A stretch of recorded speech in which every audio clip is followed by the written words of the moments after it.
Good afternoon, everyone. Welcome to our Montessori Leadership Forum. On behalf of the International Montessori Council, I'm Kathy Leach, and I'll be your host for today's webinar. And we're really happy to have everybody here today.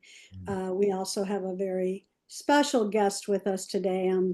I am so happy that Dane reached out with his new book and told me about that. And it just reminded me that, boy, we need to have Dane on because there's a lot of wisdom and to share. And then this time he's sharing, often Dane, you share about board work and schools. And I just love the topic that we're going to talk about today, staying connected by reading to children. And Dane has been involved with Montessori for many years. Many of you know him. He's contributed to the Montessori Leadership magazine over the years. He's been on some of our webinars, certainly did some work for the CGMS leadership program, of which we have several people here involved in that. And so we appreciate Dane's voice in that regard as well. And Dane recently also did a TEDx in Portsmouth. Is that right, Dane? Yes, yes. Yeah. So you might want to look that up if you have a possibility to do that. Dane, you have a lot to offer. I know your interests have gone into not only reading to children, but also writing for children. And so I don't know if we can see that wonderful book, the Dane children's book, Forward, Backwards, the Same. That might be something that you're interested in learning more about. I enjoyed it, and I've read it to my great grandson who is 5 years old. And I know that's a little young for palindromes, right? But he got the concept, right? He just got the idea and was thrilled with it. So I highly recommend, highly recommend this book. So Dane, I'm going to turn it over to you. I know you have a PowerPoint. I want to remind everybody that you can use the chat button at the bottom of your screen. You can also raise your virtual hand, or we have a small enough group today. If you kind of do this, I'll be watching for you. Dane does have a PowerPoint to share, but also wants to make sure that you have an opportunity to have comments and questions. So don't hesitate to put your hand up or put a comment in the chat, and we will address that. And you are in for a real treat. So Dane, thanks so much for being with us today. Oh, thank you, Kathy. It's such a pleasure to be here and to have this opportunity, especially when you're dealing with something that you love so intently. And you'll pick up on this as we go through. But by all means, I think there's one slide that I have to get to show you that I really mean. I want to hear from you. So let me start. Yep. Can you see that okay? Not yet. So let's try go from the share button. Uh, I'm just going to let everybody know we practiced and we know that it oh, does. okay. Yeah. It's fine because people are still coming in. Yes, that Okay, happens. so I'm going to share. Yeah. How's that? That's perfect. Thank you. Oh, good. So staying connected by reading to children. And we'll go through, there are certain topics. There are three topics that I want to cover. And the first one is, what are we up against as far as reading to children? And a section about reading to children. And what do we need, AKA, or also known as resources. I always love, in any talks that I give, I always love having resources for you so that if you don't grab it when the slide is up there, oh boy, I wanted to see that. What I intend to do is once I finished, I will create a PDF of the whole PowerPoint series. And I'll have Kathy or Christy, whoever, send it to those who want it. So you will have that to make reference to along the way.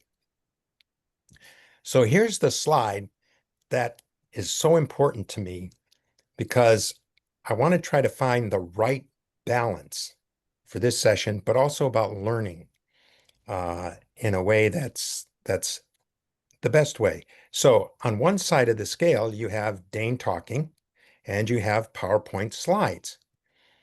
but that makes me the sage on the stage. I don't want to be that.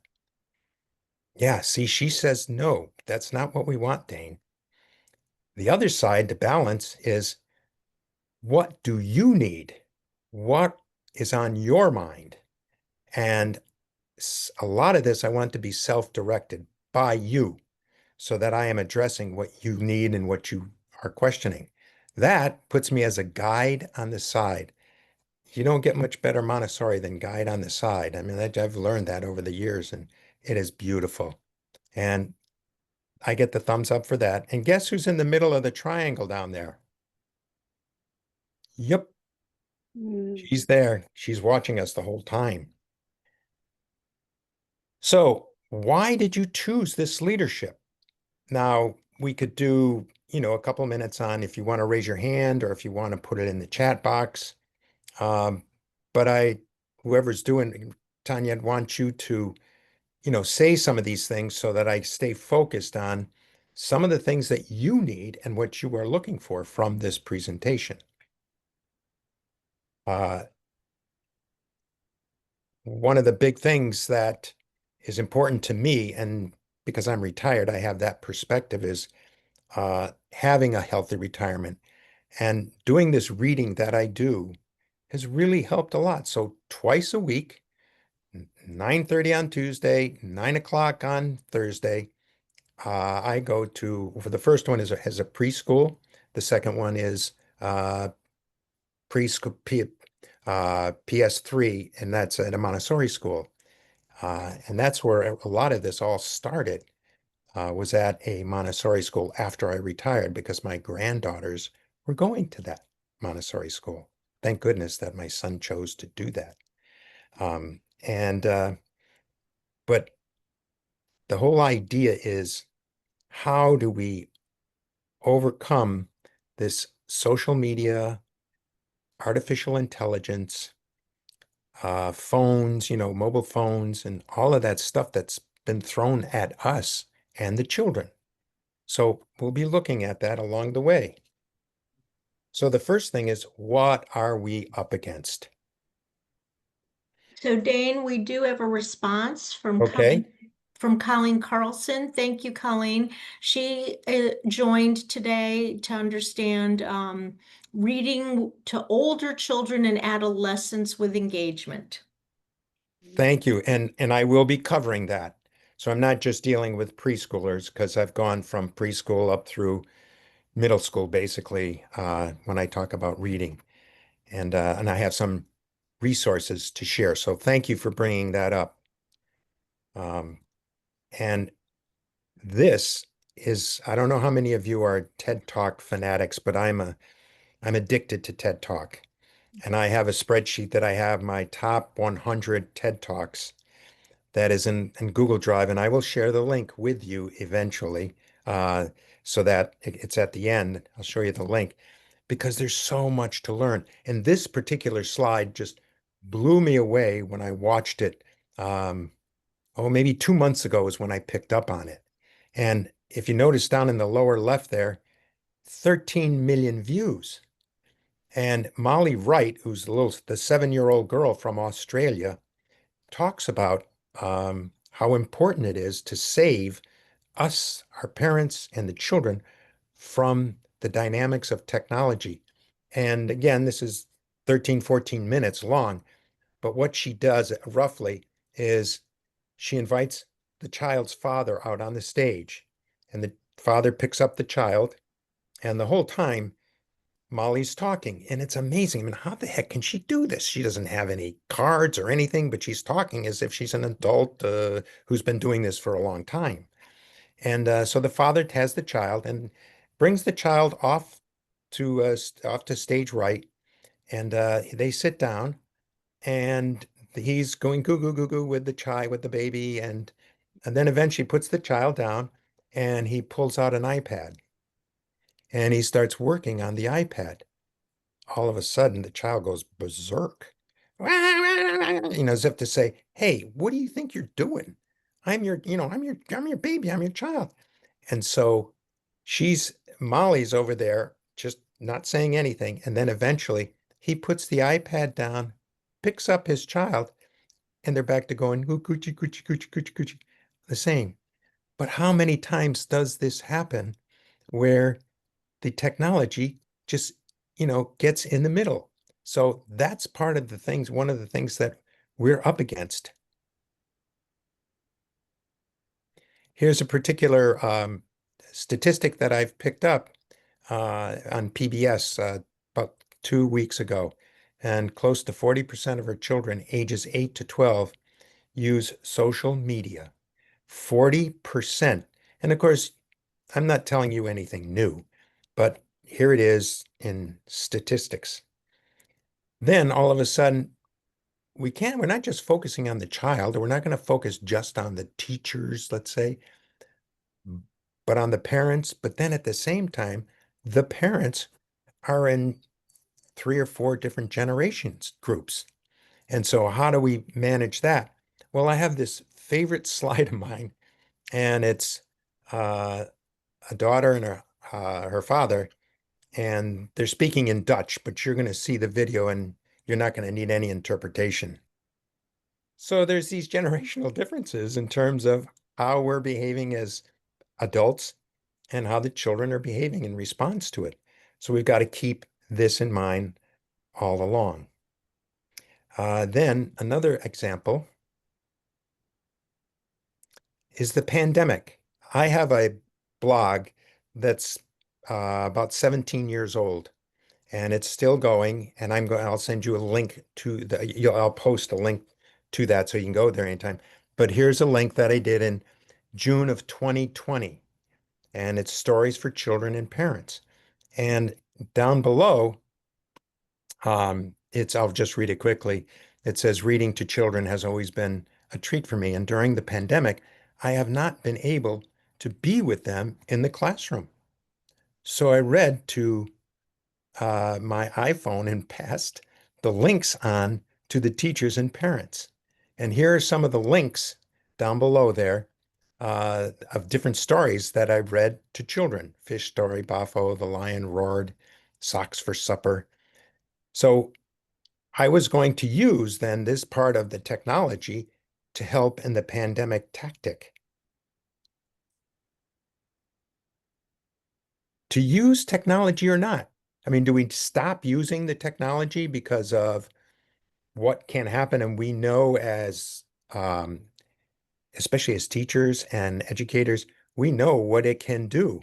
But at the same time, I used the technology. So I couldn't go to the classrooms anymore. So I made videos, YouTube videos of so many books. And this is only a small portion of the videos that I use. And you can go to YouTube and you can get any one of the books that I'm reading, whether it's Miss Nelson or Dude or Mixed, or you can get them and it's me reading the book.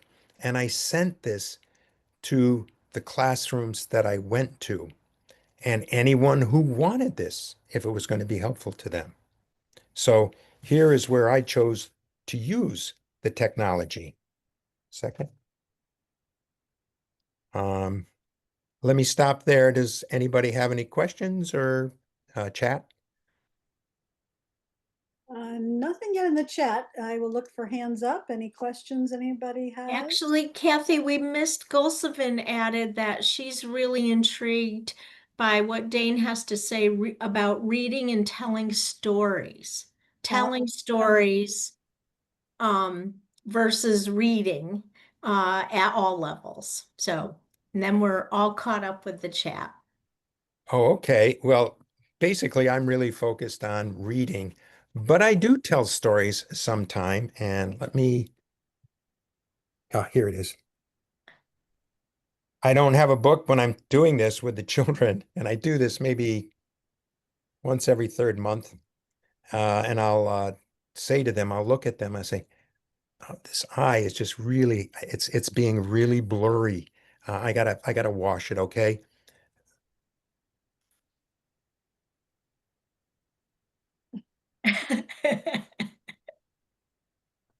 Mm, mm, mm, mm. And then what happens now is I drop the eyeball and it goes into the middle of their circle. And they're looking like, what the hell is going on? What's going on? How did you do that? Why did you do that? And of course, they want the first child who picks up the ball and says, this isn't a real eye. And they hold it up. So there I tell a story every once in a while. And how many times do the kids say when somebody's having trouble finding something on the board or something and say, wash your eyeball, just wash your eyeball. And of course, I got to get permission from the teacher to do this because I don't want to cause any kids trying to pull their eye out, trying to wash it. But so I do tell stories periodically. So one of the things, this was 17 years ago, folks, when I first started my blog. And this post was July 27, 2008. And I'll just read this paragraph.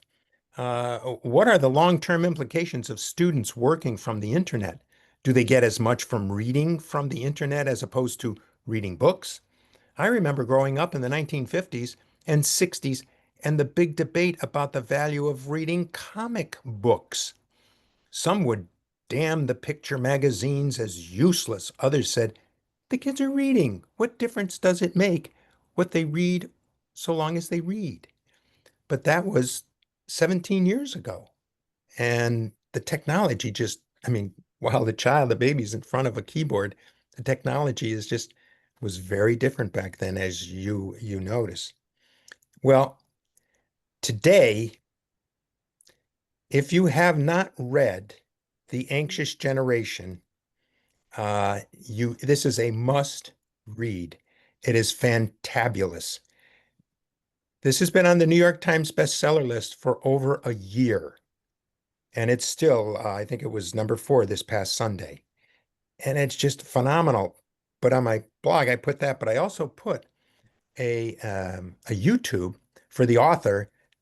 So you get to know the author because he's such a bright guy. And it's just so, so helpful. And one of the things I would do if I were still head of Brooklyn Heights Montessori, I'd talk to the librarian and I would talk to the heads of the various divisions and say, how about we use this as a summer read? So we all read it. So when we come back in the fall, we can discuss it and, you know, give our opinions on that. Well, that's where I put the summer read. Now, crazy, this past Sunday, we get the New York Times every Sunday. Here is in the opinion section, there is a way to bring back children. And look who the author is. I don't know if you can see that on your screen. Yeah. But it's the author of The Anxious Generation. Goes down and basically talks about, the problems that we're having. So luckily, it just keeps coming out now and it's talking about itself. Now, here are 2 charts that he put on this article. A majority of parents wish social media apps didn't exist. Well, when I think about my child's experience growing up, I wish blank had never been invented. 62 wish guns were never invented. And TikTok, 62 said wish that was never invented. And then if you go down to Facebook, 53%. And then smartphones, 38%, YouTube, 34%. And then you go all the way down. The bottom one there is bicycles. And above bicycles is radio and newspapers and television, 17%. So this gives you a good feel for what's going on right now. And then children about using smartphones. And you can see, I can't get over there. We can see, Dane, that You can see, the tablet use starts so young, which is really interesting, right? Before yeah, phones, people are putting tablets in front of even infants. yeah. And look at the smartphones too for 5-year-olds. Mhm. 10% are getting exposed to um, smartphones. And you know, I always, whenever I hear the term smartphone, I think about when I was head of a school before Brooklyn Heights Montessori. It was a middle school in Connecticut. And I remember I had to take the soccer team to a game. So we all were getting in the van, and someone said, "Hey, how are you going to get in touch with us?" And I pull out this thing that's the size of a brick, and it was a cell phone back then. And that was more than 17 years ago. I mean, it was amazing, but that's how it all was beginning. And now some videos that I'm watching, my wife and I are movies watching about, it's called Residence on Netflix. And the phones they use now are even half the size of a mobile phone. It's just crazy. What goes next? Well, it could be, there's a book and I can't think of the title. Feed. Feed is the name of the book if you haven't read that. And it's a middle reader. It is phenomenal. And essentially what it is, uh, little cells are implanted into their brains, these teenagers' brains. And so they don't need a phone or anything. They just have to think about things and they can talk to each other via that way with not touching anything. All they have to do is think about it. And it seems, wow, that's amazing. But the kicker there is, whether that's a good thing or bad thing, the company that will do the implants, they start charging money for it and an annual fee for the use of that. But anyway, put that down on your list. But the book Feed, and it's old, it really is old. And I didn't discover it, but the librarian discovered it and said, "Hey, Dane, I think you'd be interested in this." So it's um, very readable. Now, reading to children and how it fits in. I got to watch my time here. My goodness. Sorry if I'm talking too much, but Goes fast, doesn't it? so here I am reading to children. I have a granddaughter who lives in Chicago. And so I was reading there, and she convinced her teacher to let this guy come in, her grandfather, to read. And it was so neat to be able to read to the children. And that's very typical of how you look how their heads are up and they're focused. It's just amazing how, but not so much to us Montessori folks, because we understand the child and we understand how bright they really are and how much they take in. But when I read to them, they just start sucking it up. So for me, it started 50 years ago with my two sons. And then when I began teaching, I picked up on that and I started reading. And then when I was a head of school, then I could read basically any group I wanted to. I had to get their permission though first. And then being a grandfather now, I have 4 grandchildren. And when it was okay to read to them, now they're getting a little bit too old and they just don't want to have to deal with Dee Dee. That's my name as a grandfather, is Dee Dee. Uh, so, but then in retirement, I could come back, and now, again, I do the reading as a retired person, and I have the time to do it, and I love it. So, some characteristics of reading. So that's a picture, and this goes over some of the stuff we talked about already. I got to make sure that the teachers support and enjoy what I'm doing, and I love it when the teachers sit with the children in a circle. I just love that because they're very helpful because the kids aren't always paying attention necessarily. And then about 3 weeks ago, I had a P3 preschool 3 child speaking to the class. What happened was I came in, they all go, "Dee Dee, Dee Dee." The teachers are saying, "Dee Dee's here to read." So I sit on a chair. The kids are sitting on a rug facing me. And they're a little bit agitated, not agitated, but they're talking and doing their thing. This girl right in front of me raises her hand. And I said, "Yes." And she said, "Dee Dee is here now, and he's reading to us. We have to stop talking and pay attention to him." And I look like my jaw, wow, thank you. And they listened to her, which was beautiful. And then another thing is, United Way readers.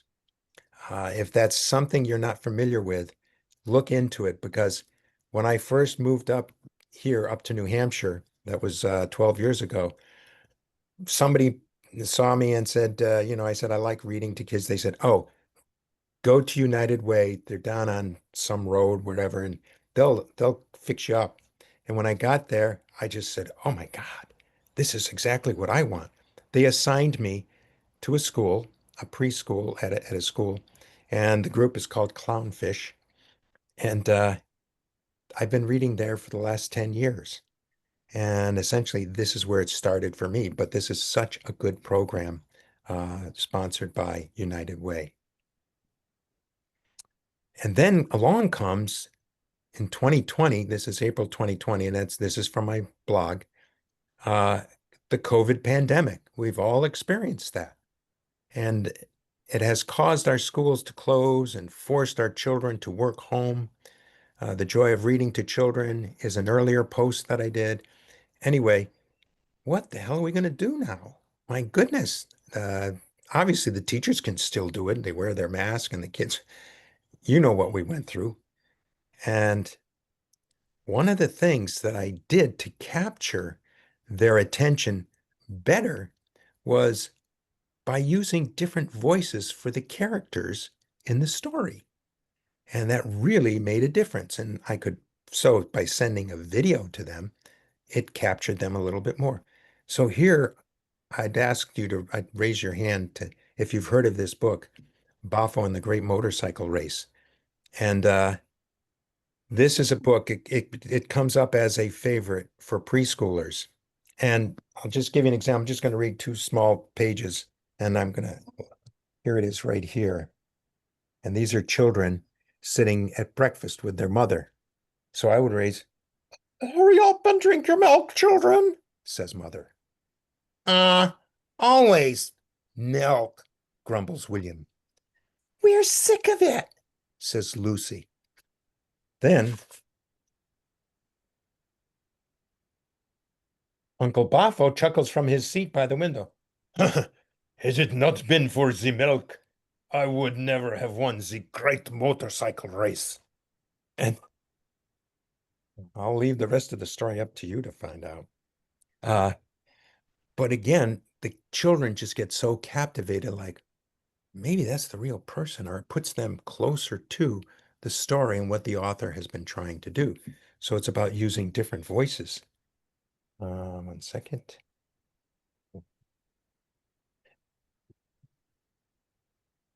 Oh, not so much with the voices, but one of the things you want to do is you want to have fun. The children want to have fun. That's why one of the biggest reasons why I use the washing eyeball, because I want to just have fun. I want them to laugh. I want to laugh. Well, here's an example. This is when I was at Brooklyn Heights Montessori. So I think this was something like 15, 20 years ago.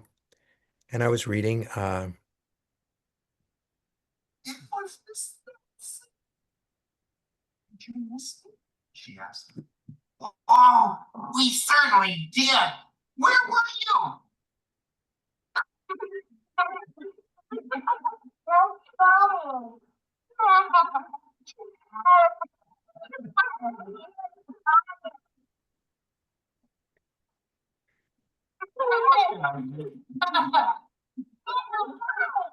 Okay, now there's nothing for breakfast. It's my son. You see, I lost it. I mean, I really lost it, but boy, it was so funny. And the kids picked up on it right away. And they didn't hesitate to say, he farted.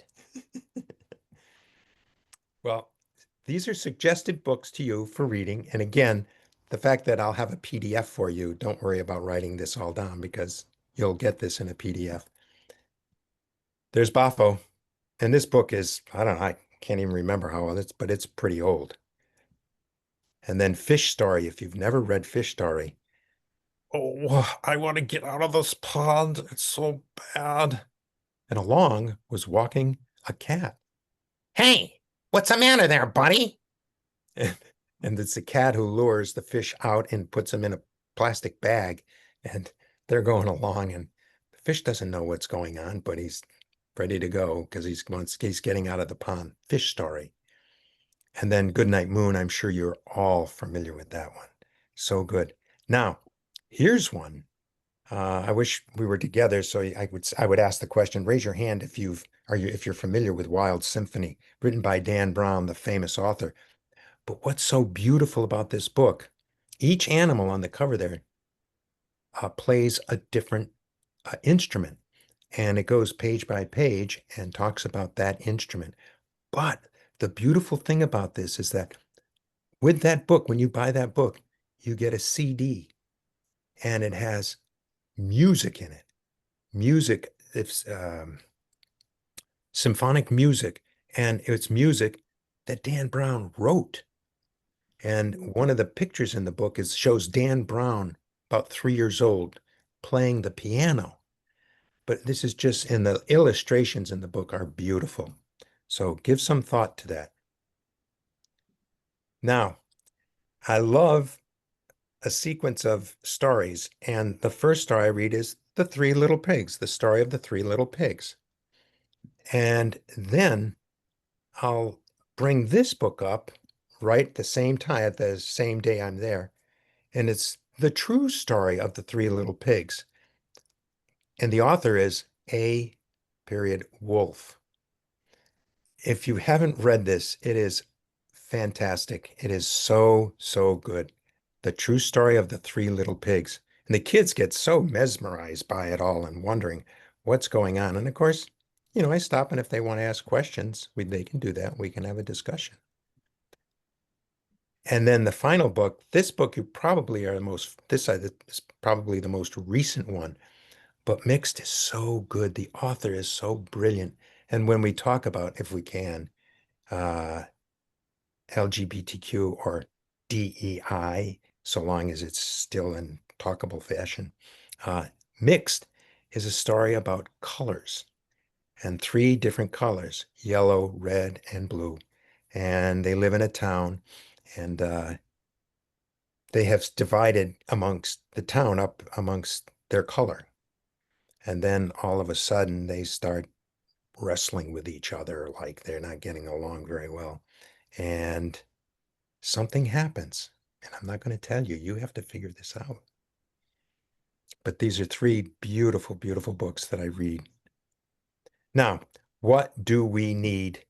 Or also known as resources. And I just gave you a bunch of resources that you can use, hopefully. So, reading book resources. So, where are you going to get these books? Now, if we had time, I know you'd all be raising your hands, but one is school libraries. Most schools have their own library, and you go in there. And as a matter of fact, what I do for a lot of the books I read, I'll go to the school's library and just go and pick some out. But I also I'm fortunate enough, my town library has a beautiful children's section. And there I can go and browse and pick, and it's so, so good. But the last place is, and I'm sure 97% of you have this resource. That's my collection of books that I've accumulated over the years when I first started reading to my 2 sons who are 50. And so that's been a long time. And using these books are really helpful. Now, here are the middle school reads right here. And as a matter of fact, I just posted this blog on May 17th. Great stories to read to middle schoolers. This book, High Marks, if you can get this, buy it. I'm sure you can get it on Amazon. You got to buy it. It is phenomenal because the stories in there are all basically middle school. And I put down my favorites, The Lion Roared, The Telltale Heart by Edgar Allan Poe, How Much Land Does a Man Need, Leo Tolstoy, The Necklace, Guy de Maupassant, and The Monkey's Paw by W.W. Jacobs. These are such fabulous stories. And they're not long. They're longer than the book stories for preschoolers, but they're readable. And then also there are these series reads. This, I just found out, the Wimpy Kid, that is the biggest seller of all series books. And I got introduced to this. I've heard of it, but then it was my grandson who has read just about all of them. And he says, Dee Dee, you got to read. Have you ever read this? I said, no. Can you loan me a book? And he did. And I took it and I just fell in love with the book. And then I read another one and I read another one. So these series reads are good. And this is a blog post. And down below, it shows you Jeff Kinney, who is the author who's done all this. And he does the writing and the illustrations if you're not familiar with it. So there's this new book that Kathy so nicely mentioned that was just published 2 months ago, and it's called Forward, Backwards, the Same. And it was a book, and that the story came from me, and it was something I experienced when I was a fifth grade math teacher, and I was teaching the kids palindromes. And I'm not going to tell you the story, folks. You got to either buy the book, which you can get on Amazon, or you can go around the corner and by Friday, finally, they're all going to be. When I was at TED Talk, TEDx in Portsmouth, there were 14 of us that presented and to 900 people at the music. It's called the music hall. And these tickets sold out in 25 minutes once it was posted, all 900. And so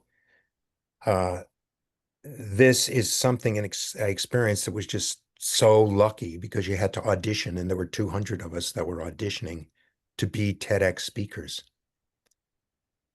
So here's the cover of the book on the left, and on the right tells a little bit about the inside of the book.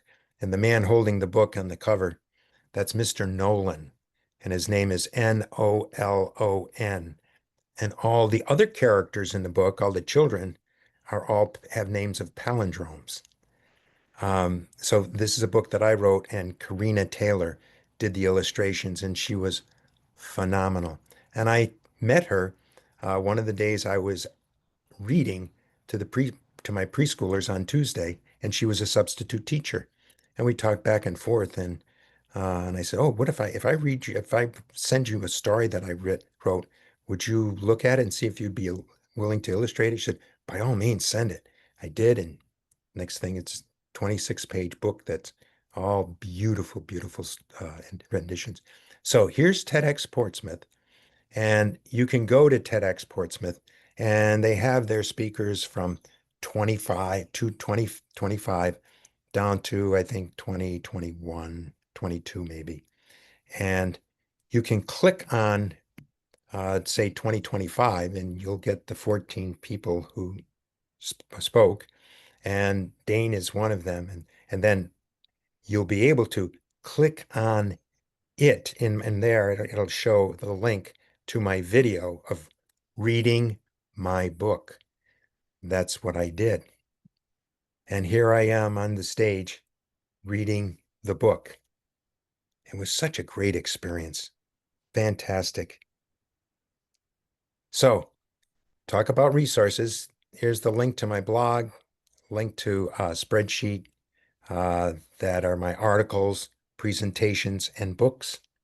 And a PDF of this presentation will be sent to you upon request to Christy or Kathy, however will be the easiest way for everybody. Here's an example of my articles and presentation spreadsheets. And this is all of them. There are about 130 articles that have been published over my career when I first started. And it shows the publications that it came from. And then down below, you'll see in the spreadsheet, you can go to a tab that says by title alphabetically. Then there's one that's where I listed them out chronologically, and then by publication. And then the books that I wrote 3 books.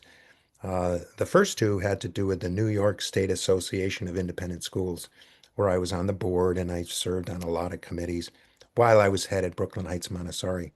And they asked if I would write 2 books for them? And I said, sure. And when I got retired, and so it was easy for me to do that.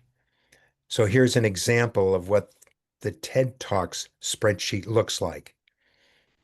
And again, you're going to recognize these as you scroll through them. And the ones in yellow are my tip-top favorites. But again, there's about 100 of them on there. And all you have to do is click on the link where it says link to TED Talks to get to that TED Talk. And you can go through and see how many that you've already watched. Second, make sure. And we're close to being done, but I'll be done. And so that's it. We're done.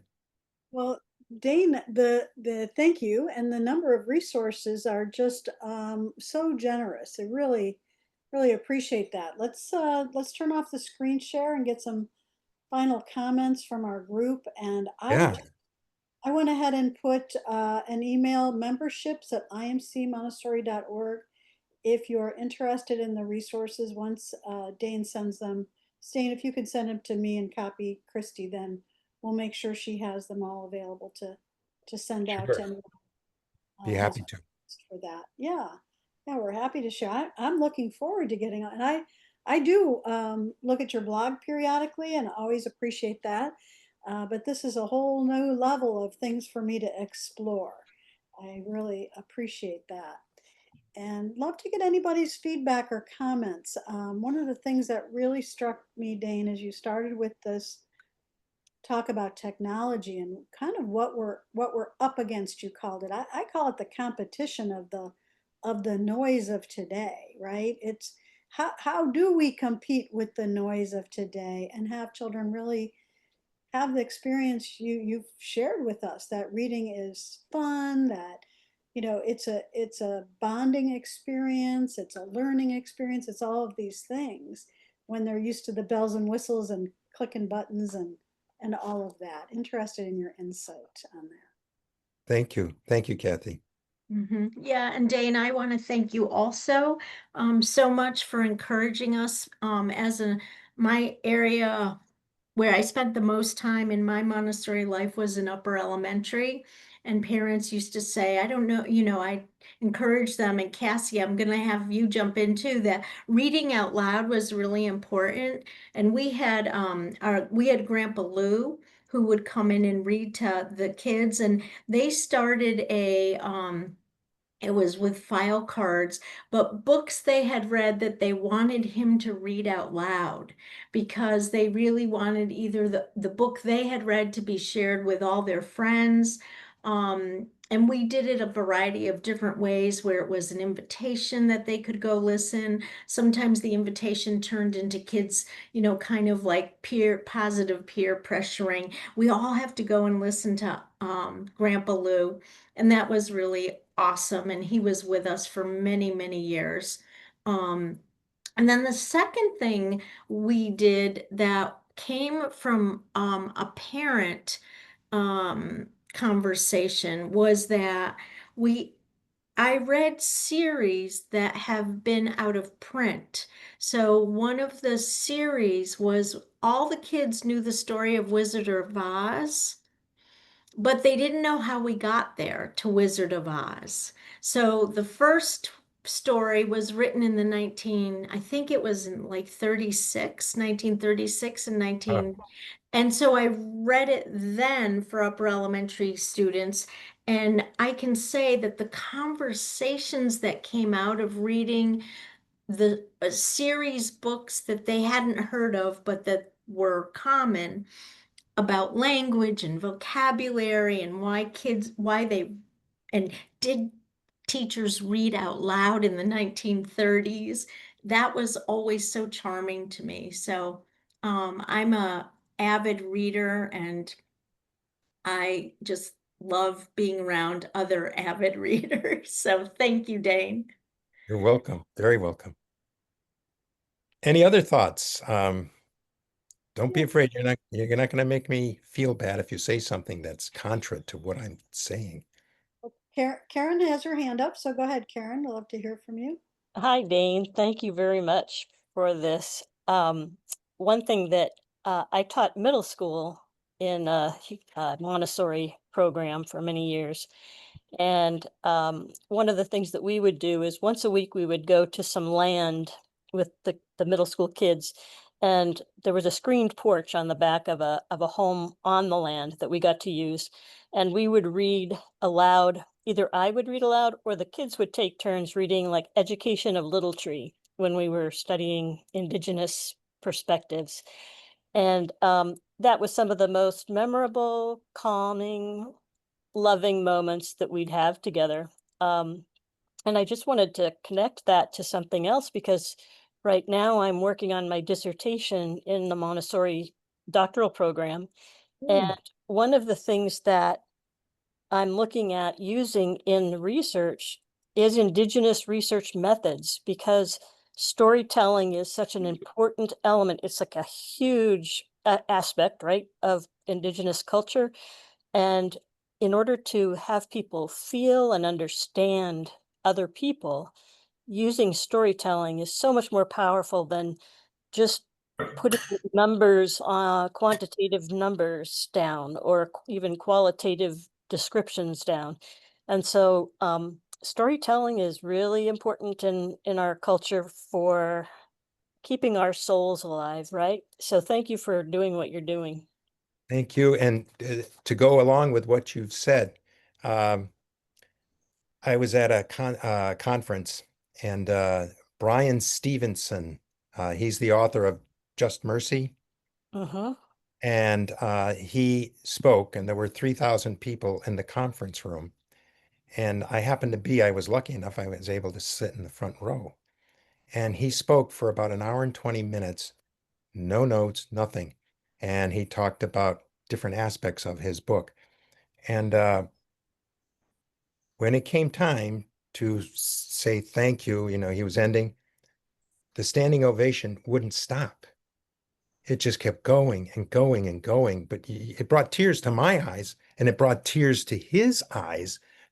And it just was amazing.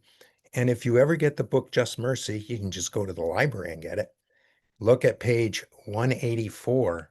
And on page 184 and this is what you would read, this section, you'd read it right to middle schoolers or high schoolers. It was an experience that he had when he was with his mother in 8th grade at a church. And after church, they went out and people were socializing.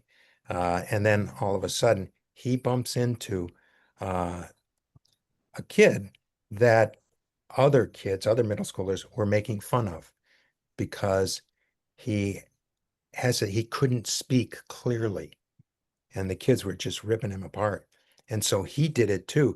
And his mother says, Brian, get over here right now. And he did. He said, what are you doing talking to that young boy that way? Well, everybody is, Mom. Come on. Brian, I want you to go over there and I want you to say, I love you. And you hug him. Mom, I can't do that. Brian, you will do that right now. And he went over. And again, this child stuttered remarkably a lot. And Brian went up to him very sheepishly and he said, I love you.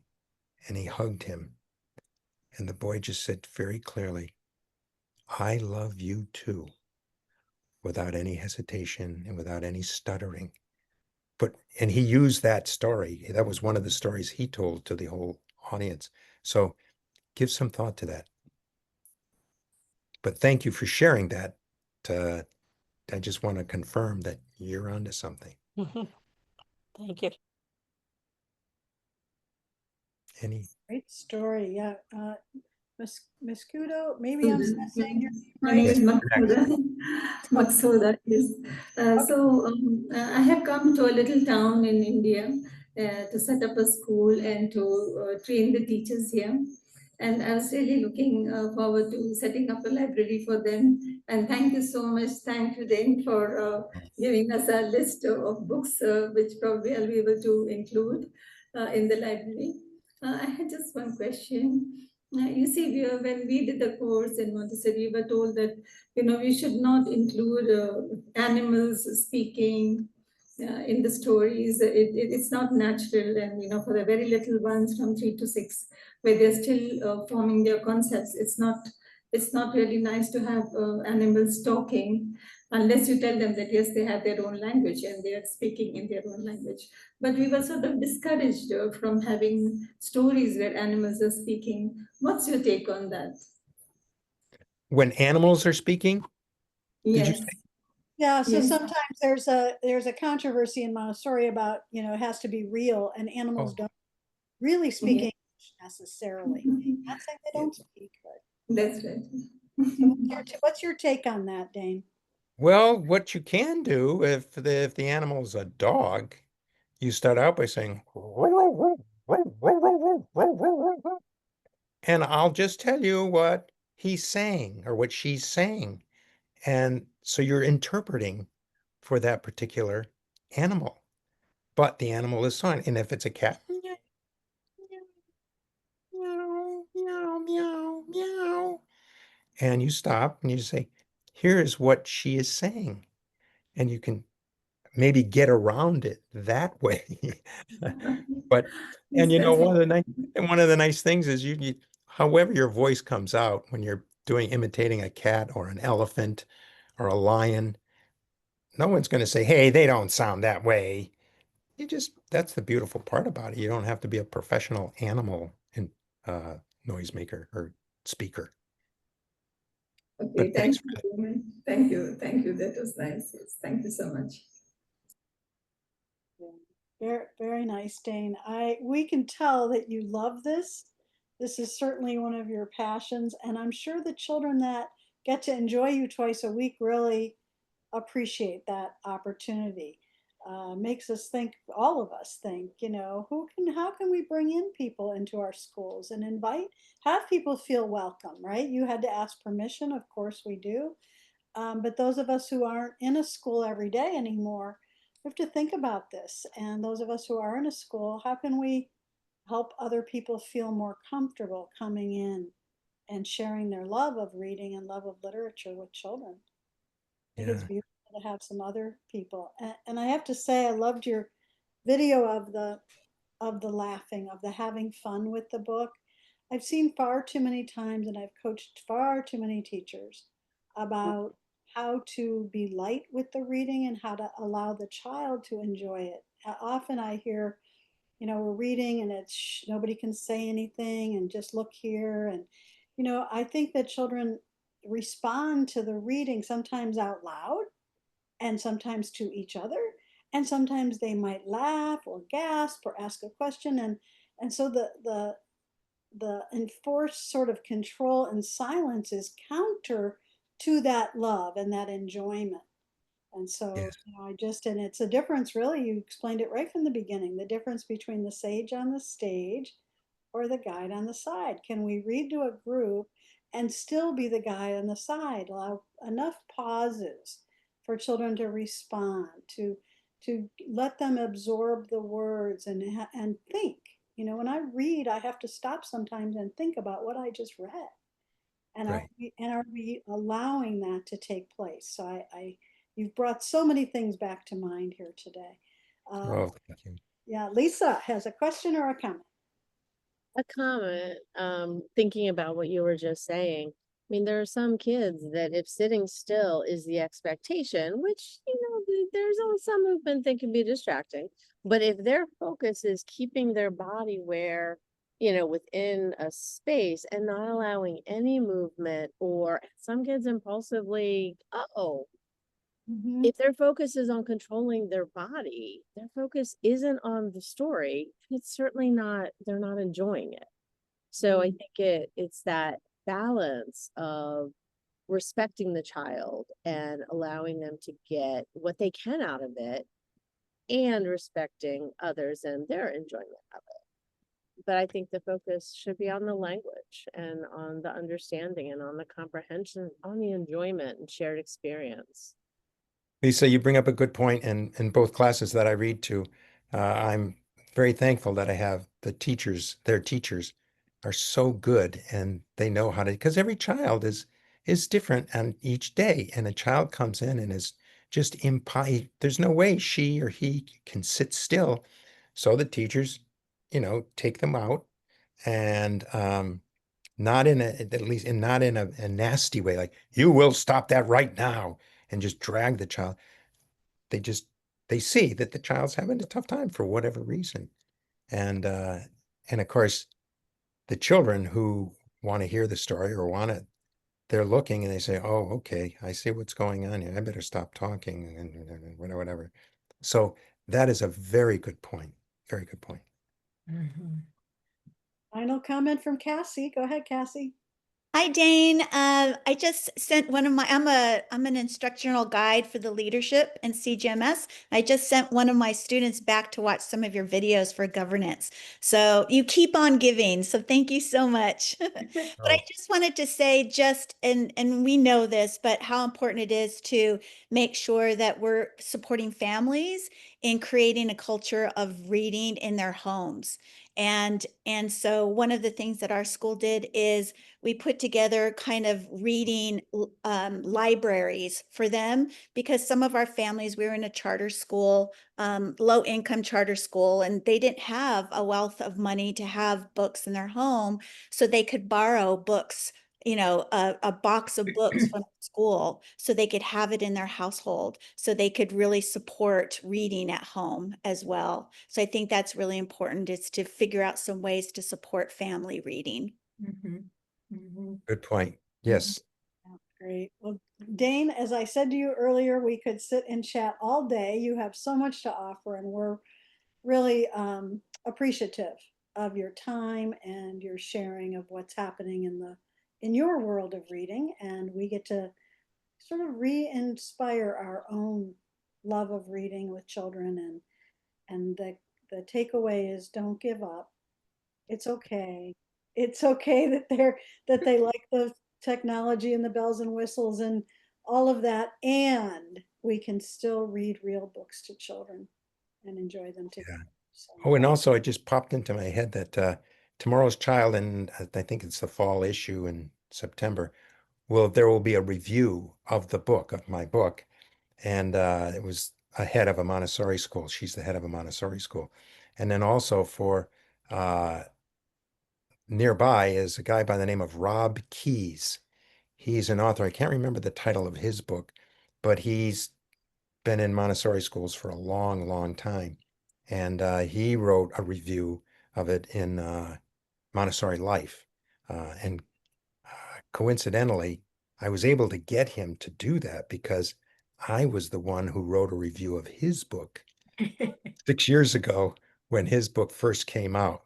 But just a good guy. And he's only a mile and a half away, his school, and that's where I read, the Montessori school. So, but wonderful. Mutual benefits, right? yes, exactly. Very, very nice. Well, we invite you back anytime. You have so many wonderful topics to share with us, and so we're happy to have you. We'll look for the review in Tomorrow's Child in the fall. And I want to remind everyone we will be out next week for in the US, the Independence Day holiday. So we will be out next Wednesday, and we will see you again July 9th, I believe that is. So see you all then. Have a wonderful next couple of weeks. It was good to see you today. Thanks so much, everybody. Take Thank care. you. Thank you for you that are